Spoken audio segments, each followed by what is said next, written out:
If you're a solopreneur or business with an online presence, whether it be e-commerce or any other kind of trade, there's no doubt you will want, if not already have, a website. So what tax relief is there for the costs relating to designing, creating and maintaining a website, software or e-commerce development?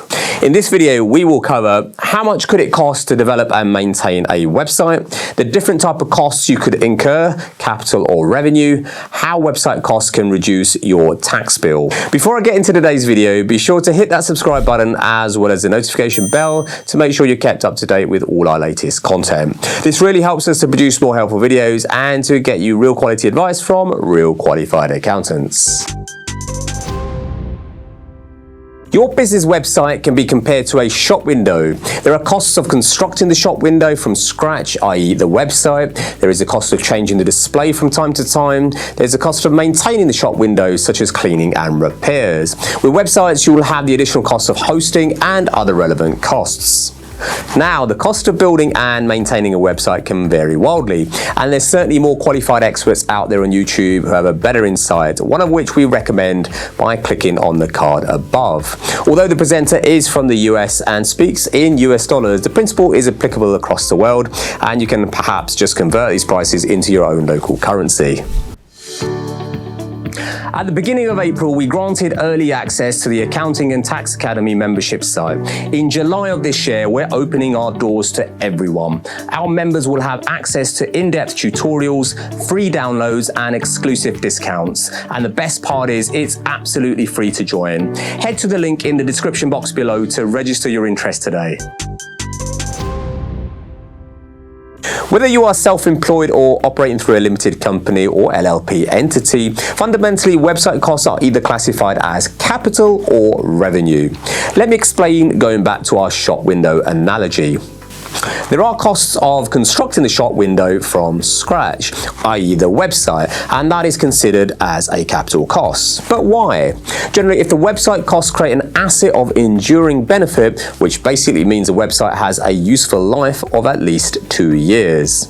Revenue costs are typically maintenance, routine updates, or any type of costs that does not create an enduring benefit. Typically, if your website does not generate revenues and is, for example, just an informational site, then it can be classified as revenue. Now that you understand the basic difference between a capital and revenue cost in relation to websites, what are the tax benefits available to you, the business owner? Well, let's illustrate this with an example. Jim runs an e-commerce business here in the UK and sells goods all over the world via his website. Jim operates through a limited company and his website planning, build and functionality cost him £20,000 in total. Jim pays £20 per month for hosting his website, £50 per month for a maintenance contract, and another £50 per month for certain web-related subscriptions. His website is considered to provide an enduring benefit and therefore is classified as a capital expenditure. So the £20,000 is a capital expense and therefore goes onto Jim's balance sheet as an intangible asset. From a tax perspective, these costs qualify for what is known as capital allowances under Section 71 of the Capital Allowances Act of 2001.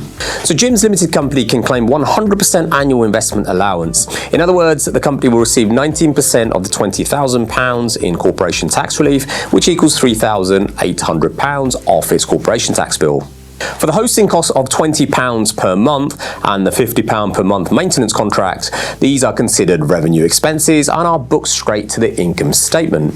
Corporation tax relief for 19% as things currently stand is receivable for Jim's company on these expenses. I hope this video has helped you to understand how you can get tax relief from website costs and taken you one step closer to knowing your numbers. As always, let us know in the comments your thoughts on today's video or if there are any topics you'd like us to cover in the future. Finally, be sure to like and subscribe as this really does help us to get our content out there. This is Tony Dangerl for the Accounting and Tax Academy. Thanks for tuning in.